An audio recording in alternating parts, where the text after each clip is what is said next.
বিসমিল্লাহি রহমানির রহিম। আসসালামু আলাইকুম এভরিওয়ান। সকলে কেমন আছেন? নিশ্চয়ই সবাই ভালো আছেন।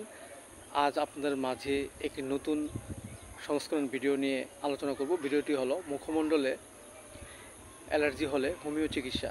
দেখেন এভরিওয়ান, এটি একটি গুরুত্বপূর্ণ একটি ডিজিজ। আমরা দেখা যাচ্ছে যে অনেক সময় অনেক অ্যালার্জি জাতীয় খাবার যেমন গরুর গোশত, চিংড়ি মাছ, পুঁটি মাছ ইত্যাদি খাওয়ার ফলে আমাদের মুখমণ্ডলে অ্যালার্জি রোগটি দেখা দিতে পারে। আবার দেখা যাচ্ছে যে যদি আমাদের কোথাও যদি বডিতে কোনো রক্তর কোনো ত্রুটি থাকে, এর ফলে আমাদের মাঝে এই অ্যালার্জি রোগটি দেখা দিতে পারে। সো এভরিওয়ান, এই রোগটি আমাদের মাঝে দেখা দিলে আমরা হোমিও যে চিকিৎসা নিব তা হলো, এই রোগ আক্রান্ত ব্যক্তিটির দেখা যাচ্ছে যে মুখমণ্ডলে পূর্বে হয়েছে অ্যালার্জি, বর্তমান কিন্তু নাই এবং কিছুদিন পর আবার দেখা দিয়েছে। এই ক্ষেত্রে আমরা যে ওষুধটি সেবন করতে পারি সেটা হলো হাইড্রেস্টিস মাদার।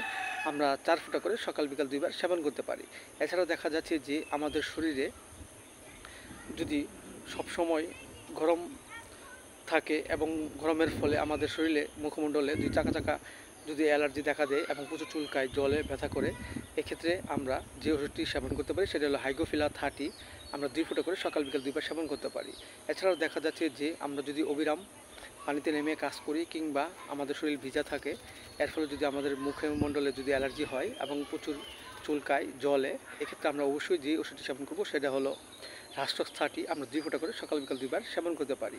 পাশাপাশি আমরা পথ্য হিসেবে যা গ্রহণ করতে পারি তা হলো আমরা অ্যালার্জি জাতীয় খাবার যেমন দেখা যাচ্ছে যে পোলট্রি মুরগির ডিম, পোলট্রি মুরগি, গরুর গোশত, চিংড়ি ইত্যাদি খাবার আমরা পরিহার করব। এতে করে আমাদের মুখমণ্ডলে যে অ্যালার্জি রোগটি দেখা দিয়েছে তা আস্তে আস্তে ভালো হয়ে যাবে এবং আমাদের মাঝে সুস্থবোধতা ফিরে আসবে। সো এভরিওয়ান, ভিডিওটি ভালো লাগলে অবশ্যই আপনারা পাশে থাকবেন, লাইক দিবেন। Thank you so much.